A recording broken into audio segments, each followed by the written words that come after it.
उसमें साफ तौर पर यह कह दिया गया था कि इसको राज्य सरकार में निहित किया जाना उचित है, क्योंकि ये गलत तरीके से जमीन ली गई। पहले डीएम लिखती है कि इसलिए कार्रवाई करनी है कि इनका जो आधार है बलयुक्त है। एसडीएम अब उसको चेंज कर रहा है कि बलयुक्त नहीं है। आप ये समझिए कि क्या ऐसे लोगों के बचाव के लिए इस सिस्टम में बैठे हुए प्रशासनिक अधिकारी जिम्मेदार है या नहीं है, या ऐसे मामलों में आईबी को इंटरेस्ट लेना चाहिए था, ऐसे मामलों में आईबी को इन्वॉल्व होना चाहिए था, इनकी और जो जांच एजेंसियां हैं या उन सबको इसमें इंटरेस्ट लेना चाहिए था, परंतु नहीं।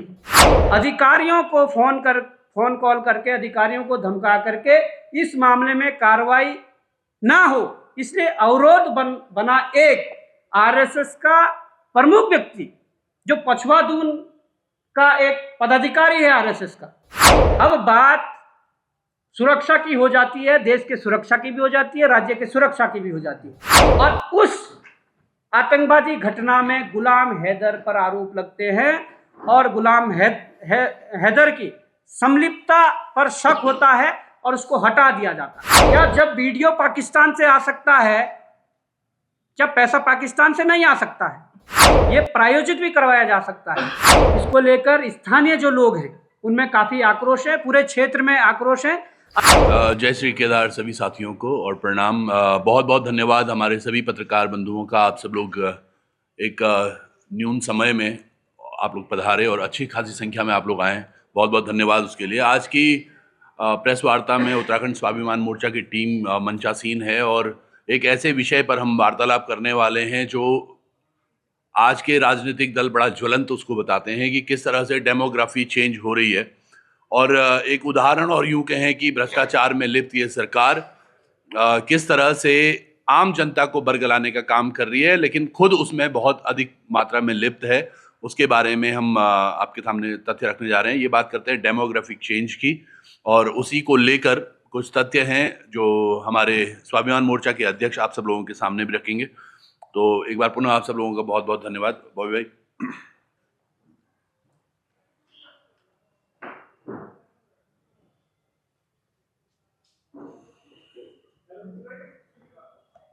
सर्वप्रथम सभी पत्रकार बंधुओं को मेरा सादर प्रणाम, और आप सभी इतने शॉर्ट मैसेज पे आप सभी उपलब्ध हुए, आपका धन्यवाद देता हूँ। आज का जो विषय है वो बड़ा महत्वपूर्ण विषय है। वो विषय ऐसा विषय है कि जिस विषय के बारे में यहाँ की सत्ताधारी पार्टी, यहाँ के नेता, यहाँ के मुख्यमंत्री राजनीतिक लाभ तो लेते हैं, परंतु उस राजनीतिक लाभ लेने के साथ उस चीज का समाधान करने में नाकाम है। और ये विषय मेरे द्वारा पूर्व में फरवरी 2024 में भी उठाया गया था, जब मैं लोकसभा चुनाव लड़ा। उससे पहले इस मुद्दे को मेरे द्वारा उठाया गया था और काफी हद तक उस दौरान इस पर कार्रवाई हुई और चीजें आगे बढ़ी। सर्वप्रथम मैं आप सबको एक नहीं दो ऐसी वीडियो दिखाना चाहूंगा, जो वीडियो पाकिस्तान क्षेत्र से आई है और जिस वीडियो में वो दावा कर रहे हैं कि उनकी जो संपत्ति है, पैतृक संपत्ति है, वो देहरादून जनपद के कालसी विकासखंड हरिपुर में वो अपने संपत्ति का दावा कर रहे हैं, जिस संबंध में 2024 में भी हमारे द्वारा ये चीजें उठाई गई और उस पर काफी हद तक कार्रवाई भी हुई। कार्रवाई क्यों रुकी, कौन उसके पीछे है, कौन इनके साथ हैं, ये जो सारी चीजें हैं ये इस प्रेस वार्ता में हम बताने वाले हैं। मैं चाहता हूं कि पत्रकार साथी पहले ये वीडियो देखें, बाद में व्यक्तिगत रूप से आप लोगों को ये वीडियो भी फॉरवर्ड कर दिए जाएंगे, जिसमें हमने इसका ट्रांसलेट भी किया है, भाषा वहीं की है। Guanangit metapula Abdullah Zerbin जो और nga मोटा मरहूम मोटा लिये सोइंजू और nga छोरबट फनुना एताना मुखातिब जो ngai फोनो metapula रुजियाली जेबिन जो बाकी छरमा फोनोला ब्राह्मण जेबिन गुआनंगी हरी पूरी नु ngi मरहूम अपोए ज़मीन जायदाद युत ये हरिपुर कालसी की बात कर रहे हैं और मैं ये वीडियो व्यक्तिगत रूप से सब लोगों को फॉरवर्ड करूंगा। ये पहला वीडियो है और एक फिर दूसरा वीडियो जारी करवाया जाता है। बिस्मिल्लाहिर्रहमानिर्रहीम। आगा मौसवी करगिल साहिब याला गैरुल्लाना अच्छा पुरजोर अपील योद दे वारिस बने तरहना वनांगा बहैसियत अच्छा मीर वाइस खान सैयद मुख्तालिफ या पे तरहना साना यदि या पलेली शज़ बहुत ये से याल इल्तिमास बद गुजारिश बद वाना यदि या पसी नियर से चस्पे दे वेडी किलो को ये पैगाम गुन यहाँ से अच्छा याकूब अली ये भी मैं व्यक्तिगत रूप से आप सबको फॉरवर्ड कर दूंगा।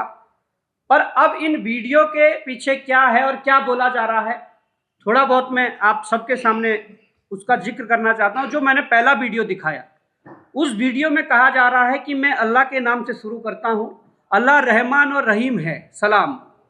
मेरा नाम अब्दुल्ला है और मैं मोटा अली का पोता हूं और मैं छोरबत फ्रानू पाकिस्तान वाला जो गांव है वहां से बोल रहा हूं।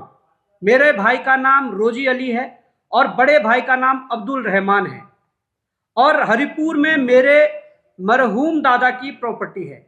हरिपुर मतलब जनजातीय क्षेत्र कालसी की बात हो रही है, जहां पर देहरादून जनपद का भी व्यक्ति जमीन नहीं ले सकता है। जो देहरादून जनपद का अगर कालसी और चक्रता छोड़कर अन्य ब्लॉक का व्यक्ति है तो वो भी जमीन नहीं ले सकता है। वहां पर दावा किया जा रहा कि हरिपुर में मेरे मरहूम दादा की प्रॉपर्टी है। एक पक्ष से हमारी बातचीत है और मामला तय हुआ है और कुछ जमीन हमारी दूसरे पक्ष संजय खान, जाहिद हुसैन, जावेद खान और शशीम बानो के पास है। वो जमीन हमने इमाम बरगाह मस्जिद कालसी अंबाड़ी को दान कर दी है। ये जमीन अध्यक्ष मुख्तार अहमद के हवाले करेंगे और आगा मुसावी साहब से गुजारिश है कि ये मेरी ज़मीन को मस्जिद इमाम बरगाह को दान कर दें। और इस ज़मीन पर संजय खान का कोई हक नहीं है, वो ज़मीन पे कब्जा करके बैठा है और उनका कोई हक नहीं है। ज़मीन का असली वारिस मैं हूँ। ये पाकिस्तान से आया हुआ वीडियो ये बता रहा है। आप इस बात पे अमल करें, आपकी बहुत बहुत मेहरबानी होगी। अध्यक्ष मुख्तार अहमद और आगा मुसावी से गुजारिश है बहुत कि मेरे इस जमीन को इमाम बरगाह मस्जिद को दान करें और ये जिम्मेदारी आपके ऊपर है और ये आपका फर्ज है। मैं बस आप लोगों के लिए दुआ कर सकता हूं कि आप मेरे ये काम कर दें। एक पक्ष से तो हमारी बात हो गई है और दूसरे पक्ष वालों से हमारी कोई बातचीत नहीं है, ना कोई फ़ोन, ना कोई मैसेज, ना कोई चिट्ठी आई है। और आगा मुसावी साहब और मुख्तार अहमद साहब, आप मेरी इस वीडियो पे अमल करें। बाकी जो दूसरे पक्ष वाले हैं उन्होंने आज तक मुझे कोई मैसेज भी नहीं किया है। वहाँ पर उनके बैठने का कोई हक नहीं है। असली जायदाद के वारिस और मालिक हम हैं। सलाम। ये पहले वीडियो का निष्कर्ष क्या जो इसका ट्रांसलेशन है। दूसरे वीडियो में जो है, दूसरी वीडियो थोड़ी छोटी है और जिसमें 3 लोग बैठ के बोल रहे हैं, वो भी कहते हैं कि मैं अल्लाह का नाम लेता हूँ। अल्लाह रहमान और रहीम है।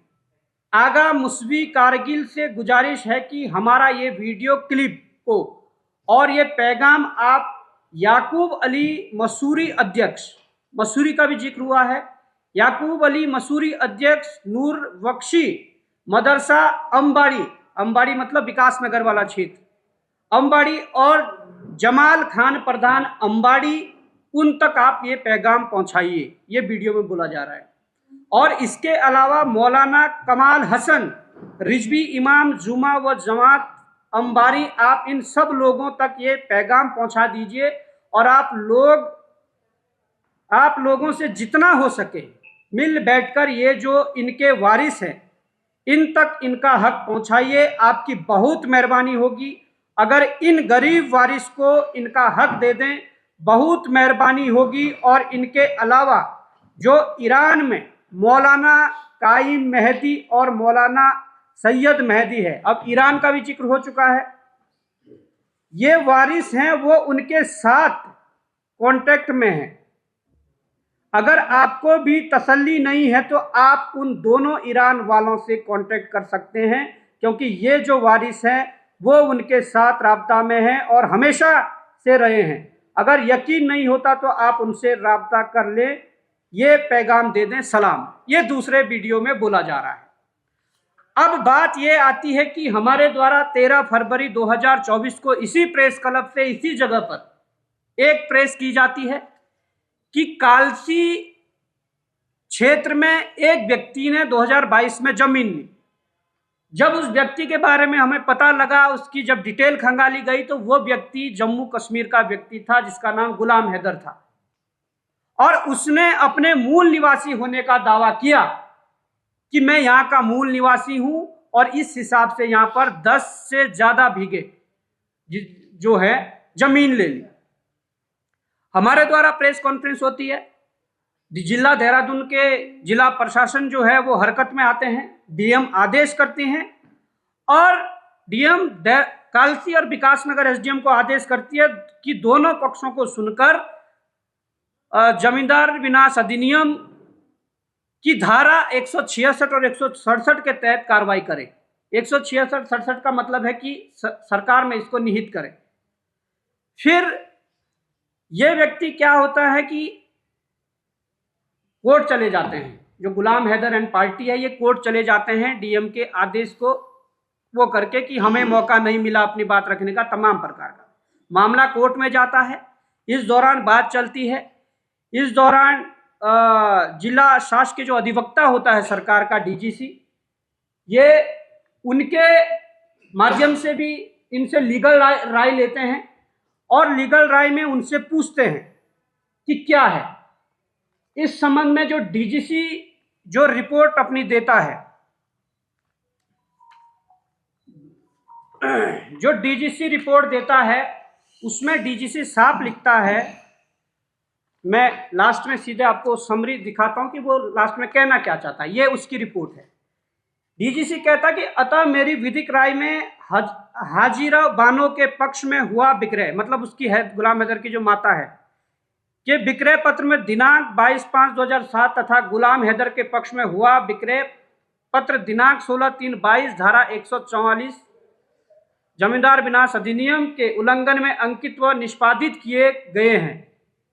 इसलिए दोनों अंतरण उत्तर प्रदेश जमींदारी विनाश अधिनियम की धारा 144 के प्रावधान का उल्लंघन होने के कारण शून्य है तथा अंतरण के दिनांक से अंतरण की विषय वस्तु को सभी भारों से मुक्त कर राज्य सरकार में निहित किया जाना उचित है। ये इन्होंने जो लीगल राय ली उसमें साफ तौर पर यह कह दिया गया था कि इसको राज्य सरकार में निहित किया जाना उचित है क्योंकि ये गलत तरीके से जमीन ली गई है। अब डीजीसी का ये मामला आता है और हाईकोर्ट में भी तब तक सुनवाई होती है और हाईकोर्ट फिर से जिलाधिकारी देहरादून को निर्देशित करता है। ये हाईकोर्ट का जजमेंट है, आदेश है एक तरीके से डीएम को, जिसमें हाईकोर्ट कहता है कि मोहम्मद अली बनाम उत्तराखंड राज्य में पारित आदेश दिनांक 22/4/24 में दिए गए निर्देश, writ petition is dispose of with a duration to the district magistrate to himself take decision on the complaint made by Mr. Sanjay Khan after providing responsible opportunity of hearing। ये डीएम को आदेश कर देते हैं high court कि आप अपने स्तर पर इसको करिए, और ये आदेश होने के बाद डीएम इसमें लिखते हैं कि भाई इस चीज पर कार्रवाई हो, और जो अपने अधीनस्थ एसडीएम जो तमाम प्रकार के जो लोग हैं उनके लिए वो भेज देते हैं। डीएम अपने रिपोर्ट में पहले ये लिख चुके हैं जो मैंने आपको बताया कि धारा 166 और 67 के तहत कार्रवाई करके इस मामले को निपटाया जाए। अब क्या होता है कि जो डीएम लिखता है, जिस एसडीएम को लिखता है, भले ही एसडीएम उस दौरान कोई और थे, और अब जब इस पर कार्रवाई हुई, अब किसी दूसरे एसडीएम ने अपनी रिपोर्ट लगाई है, अब एक एसडीएम जो वर्तमान समय में कालसी में, वो अपनी रिपोर्ट लगाते हैं और उसमें कहा जाता है, डीएम पहले जो आदेश करते हैं वो कह रहे हैं कि भाई शिकायतकर्ता जो है उनका जो ये शिकायत है ये क्या कहते हैं कि इसमें ये मान्य है और इसको कार्रवाई होनी चाहिए। ये बलयुक्त एक शब्द का प्रयोग किया गया है। डीएम साहब कहते हैं कि ये बलयुक्त है और इस पर कार्रवाई होनी चाहिए। एसडीएम रिपोर्ट लगाते हैं। एसडीएम वर्तमान समय में अभी हाल ही में इसी महीने में एक रिपोर्ट लगाते हैं और उसमें कहा जाता है, ये एसडीएम की रिपोर्ट है और ये मैं दिनांक आपको बताऊं तो इसमें 21/11/2025 मतलब 21 नवंबर 2025 की है और उसमें एसडीएम आदेश करते हैं, उपरोक्त विवेचना के आधार पर श्री संजय खान पुत्र स्वर्गीय मोहम्मद हुसैन निवासी ब्यास नहरी तहसील कालसी जिला देहरादून द्वारा पक्षकार बनाए जाने संबंधी प्रार्थना पत्र दिनांक 9/10/2024 वलयुक्त न होने के कारण निरस्त किया जाता है। पहले डीएम लिखती है कि इसलिए कार्रवाई करनी है कि इनका जो आधार है वलयुक्त है। एसडीएम अब उसको चेंज कर रहा है कि वलयुक्त नहीं है। आप ये समझिए कि क्या ऐसे लोगों के बचाव के लिए इस सिस्टम में बैठे हुए प्रशासनिक अधिकारी जिम्मेदार है या नहीं है? क्या ऐसे प्रशासनिक अधिकारी किसी नेता के दबाव में ये काम कर रहे हैं या ऐसे प्रशासनिक अधिकारी मोटी रिश्वत लेके इन कार्यों को कर रहे हैं? ये बड़ा सवाल है, क्योंकि ये वो व्यक्ति हैं, मैंने जैसे कहा कि पूर्व में मैंने कहा था, ये वो व्यक्ति हैं, गुलाम हैदर जो व्यक्ति हैं वो यहाँ का मूल निवासी क्यों नहीं है, इस बारे में पूरे प्रदेशवासियों को, पूरी सरकार को, पूरे सिस्टम को जानना पड़ेगा। गुलाम हैदर यहाँ का नहीं है, इसके तमाम प्रकार के एविडेंस हमने तब भी दिए थे। उत्तराखंड सरकार का इंटेलिजेंस हो या ऐसे मामलों में आईबी को इंटरेस्ट लेना चाहिए था, ऐसे मामलों में आईबी को इन्वॉल्व होना चाहिए था, इनकी और जो जांच एजेंसियां हैं या उन सबको इसमें इंटरेस्ट लेना चाहिए था, परंतु नहीं, क्योंकि इनके ऊपर कुछ नेताओं के हाथ हैं, कुछ लोग जो इनकी मदद कर रहे हैं। मैं इसमें बताना चाहता हूं, हिंदुत्व का झंडा उठाकर हम लोगों को जो ऐसे प्रदेश आते हैं जिसे देवभूमि कहते हैं, जो हमें कहते हैं कि नहीं तुम लोग सरकार का विरोध करते, तुम हिंदू विरोधी हो। क्या सरकार का विरोध करना हिंदू विरोधी है? इस मसले में अधिकारियों को फोन कॉल करके, अधिकारियों को धमका करके इस मामले में कार्रवाई ना हो, इसलिए अवरोध बना एक आरएसएस का प्रमुख व्यक्ति जो पछवादून का एक पदाधिकारी है आरएसएस का, वो भी इन्वॉल्वमेंट है। और गुलाम हैदर के बारे में मैं बात कर रहा था, ये आरटीआई से लिया गया दस्तावेज है, ये जम्मू कश्मीर से लिया गया दस्तावेज है, जिस दस्तावेज में ये साफ तौर पर लिखा गया है कि ये जो गुलाम हैदर नाम का व्यक्ति है, ये वहां जम्मू कश्मीर के एक गांव पड़ता है, जहां पर इसमें दर्शाया गया कि तहसील लेह द्वारा जारी जो प्रमाण पत्र हैं, ये मैं आपको बताता हूं। जैसे हमारा एसटी एससी ओबीसी का सर्टिफिकेट बनता है, सेम सर्टिफिकेट ये वहां से आरटीआई से मांगा गया दस्तावेज है और इसमें साफ तौर पर तहसीलदार द्वारा ये जारी किया गया है और इसमें बताया गया है कि प्रमाण पत्र संख्या 4877/ST लेह 92 दिनांक 17/3/1992 के अनुसार थांग फुरतुक निवासी के रूप में बाल्टी अनुसूचित जनजाति का सदस्य घोषित किया गया है। किसको? गुलाम हैदर को। अब बात यह आती है कि जब गुलाम हैदर जम्मू कश्मीर के एक बॉर्डर का इलाका, जो बिल्कुल बॉर्डर से सटा हुआ गांव है, पीओके जिसको हम कहेंगे, वहां का व्यक्ति, मूल निवासी वहां का, इस कागज के अनुसार जो तहसील से वहां से जारी हुआ है, इसके बाद इस कागज के अनुसार जो आरटीआई दूसरी जम्मू कश्मीर से ली गई वहां के पुलिस डिपार्टमेंट से, ये वहां का पुलिस डिपार्टमेंट है। हमने वहां से इसलिए ये आरटीआई ली क्योंकि गुलाम हैदर जो ये व्यक्ति है, ये sub inspector Jammu Kashmir police में रह चुका है। अब बात ये आती है कि जब गुलाम हैदर जम्मू कश्मीर पुलिस में सब इंस्पेक्टर रह चुका है, क्या उत्तराखंड का मूल निवासी जम्मू कश्मीर पुलिस में भर्ती हो सकता है? यह सवाल है।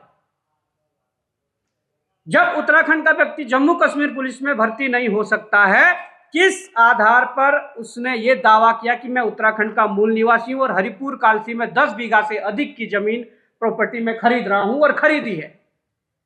जिसको हरी झंडी देने के लिए यहाँ का प्रशासन, यहाँ की सरकारें लगी हुई है। हमारे द्वारा जब ये मामला पूर्व में उठाया गया, उस दौरान मैंने आपको बताया काफी हद तक इस पर कार्रवाई हुई और ये तक इनके जो लीगल सेल ने, जो इनके अधिवक्ता हैं, लीगल टीम, उन्होंने ये कहा कि इसको सरकारी उसमें निहित किया जाना राज्य हित में होगा। तो उनकी बात को पलटने वाले कौन है? आज गुलाम हैदर फिर से फर्जी कागज बना रहे हैं। बीच में जब हमको पता लगा कि पटवारी और इनके माध्यम से फर्जी कागजों को बना रहे हैं, इन्होंने एक बिजली का कनेक्शन लिया था चक्राता फॉरेस्ट की जमीन पर। जब इसकी शिकायतें हुई तो चक्राता जो फॉरेस्ट है, जो ऊर्जा विभाग है, उन्होंने उस कनेक्शन को काटा। उस आधार पर इस प्रकार की चीजें हो रही है। आजकल इस प्रकार के लगातार मामले आ रहे हैं। एक शिक्षक जो बिजनौर का था और यहाँ पर गेस्ट टीचर के रूप में कार्यरत था, और उसका 5 साल में कैसे यहाँ का स्थायी निवास बन गया? या गुलाम हैदर भी तो बना सकता है। अब बात सिर्फ यह है कि गुलाम हैदर तक बात सीमित नहीं रह गई है। गुलाम हैदर ने 2 वीडियो उधर से जारी करवाए हैं, पीओके से और पाकिस्तान से। उन वीडियो में अपना नाम तो उन्होंने नहीं बुलवाया है, पर कुछ लोगों के नाम बुलवाए हैं। उन लोगों से भी जांच हो, उन लोगों से पूछताछ हो, क्या मसला है। इन्होंने प्रधान तक का नाम लिया है। क्या पाकिस्तान में बैठा हुआ व्यक्ति किसी प्रधान को जानता होगा? पर उनके पास जो कागज दिया गया, उस कागज से पढ़कर वो चीजों को बता रहे हैं। उन दोनों वीडियो में दिख रहा है कि कागज से पढ़कर बता रहे हैं। अब बात सुरक्षा की हो जाती है, देश के सुरक्षा की भी हो जाती है, राज्य के सुरक्षा की भी हो जाती है। और जब यह गंभीर मामला था, हमारे द्वारा पूर्व में उठाया गया था और लगभग कार्रवाई अपने लास्ट स्टेज पर थी, और यह जमीन को उत्तराखंड सरकार में विलय होना था। कौन रोक रहा है?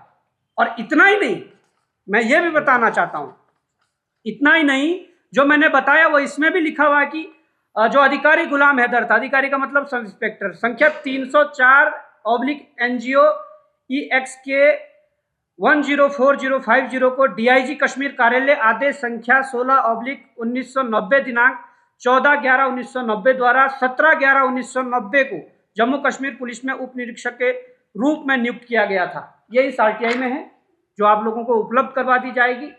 अधिकारी को DPO एनोट्रेंग कश्मीर के आदेश संख्या 1844/2001 दिनांक 3/9/2001 के तहत निलंबन कर दिया गया। अब निलंबन की अगर बात सुनोगे तो क्यों किया गया वो मैं बताता हूं। और विभागीय जांच शुरू कर दी गई, जिसके बाद अधिकारी को पुलिस मुख्यालय जम्मू कश्मीर के आदेश संख्या 2585/2000 दिनांक 5/7/2002 के तहत सेवा से हटा दिया गया। वहां एक आतंकवादी घटना होती है, आतंकवादी गतिविधि होती है, और उस आतंकवादी घटना में गुलाम हैदर पर आरोप लगते हैं और गुलाम हैदर की संलिप्तता पर शक होता है और उसको हटा दिया जाता है। क्या ऐसे व्यक्ति जो 10-10, 15-15 बीघा जमीन, वो भी जनजातीय क्षेत्र में ले रहे हैं, क्या ये उत्तराखंड के लिए सेफ है? क्या उत्तराखंड के लिए ठीक है? जब ऐसे व्यक्तियों का रिकॉर्ड हमारी इंटेलिजेंस नहीं रखेगी तो कौन रखेगा? जब ऐसे व्यक्तियों का रिकॉर्ड जब प्रेस कॉन्फ्रेंस के माध्यम से या अपने सोशल मीडिया के माध्यम से या अन्य माध्यमों से हम कभी रखते हैं, क्या सरकार की जिम्मेदारी नहीं बनती है कि ऐसे मामलों का संज्ञान लेकर इन पर कार्रवाई करें? ये वो लोग हैं जिनका केवल जमीन लेने से या उससे मसला नहीं है। ये वो लोग हैं जो यहीं उत्तराखंड विकासनगर जैसी जगह पर खनन क्रेशरों में पैसा लगाते हैं। किन नेताओं के साथ मिलकर लगाते हैं वो भी देखिए और जांच करिए, सब निकल कर आएगा। ये वो व्यक्ति हैं जो रियल एस्टेट और जमीन में यहां पर पैसा लगाते हैं। क्या जब वीडियो पाकिस्तान से आ सकता है, क्या पैसा पाकिस्तान से नहीं आ सकता है? पाकिस्तान का एक व्यक्ति वीडियो जारी करके कहता कि मेरे पैतृक संपत्ति है। खेल क्या चल रहा है? क्या ये सरकार जो बहुत पोस्टरबाजी करके वहां पर जिस तरीके से उसको पुलिस विभाग से हटाया गया है जी, वो तरीका क्या ऐसा हो सकता है कि यहाँ पे प्रायोजित करके यहाँ पे अगर इसे कुछ आगे फ्यूचर में कुछ इसके द्वारा अनहोनी हो जाए? देखिए संभावना कुछ भी हो सकती है। संभावना कुछ भी हो सकती है। मैंने पूर्व में अपने वक्तव्य में कहा है कि ये प्रदेश दो देशों की अंतर्राष्ट्रीय सीमाओं से लगता हुआ प्रदेश है। यहाँ पर इस प्रकार की जो घटनाएं हो रही है ये प्रायोजित भी करवाया जा सकता है। जिस प्रकार से शासन प्रशासन का सहयोग, कुछ स्थानीय नेताओं का सहयोग इन लोगों को मिल रहा है, तो ये प्रायोजित भी हो सकता है। भविष्य में कोई बड़ी घटना को ऐसा अंजाम दे दे। पर मैं जब कह रहा हूं, जब ये सरकारी डॉक्यूमेंट में आ चुका है वहाँ के पुलिस मुख्यालय से, जिसमें कहा जा रहा कि इस व्यक्ति को, ये सब इंस्पेक्टर थे, उसके बाद एक घटना होती है, उस घटना में ये इनका संलिप्तता होने का वो पाया जाता है। देखिए ये जो घटना है ये 2001-2 के आसपास, 2002 में एक की घटना है, एक में निलंबन करते हैं, 2002 में इसको वहां से पूरी तरीके से हटा देते हैं, बल्कि फिर आगे जांच होती है क्या होता है क्या नहीं है। पर ये एक देखिए कदम साफ है, हमारे अपने क्षेत्र का मामला है और एक ऐसे क्षेत्र का मामला जिसे हम पूरे उत्तराखंड के वासी कहते हैं कि चक्राता जैसा कानून होना चाहिए। वहां पर जमीन नहीं खरीद सकते हैं। अरे जमीन नहीं खरीद सकते, वहां तो इन्होंने इस प्रकार के बाहर के लोग खरीद रहे हैं। तो ये ऐसा मामला है, इसको लेकर स्थानीय जो लोग हैं उनमें काफी आक्रोश है, पूरे क्षेत्र में आक्रोश है। अगर सरकार इस पर सही ढंग से सही समय पर कोई उचित फैसला लेकर इस जमीन को सरकार उत्तराखंड सरकार में निहित नहीं करती है, निश्चित ही क्षेत्रवासियों में जो उबाल है वो सड़कों पर दिखेगा और विरोध के रूप में दिखेगा।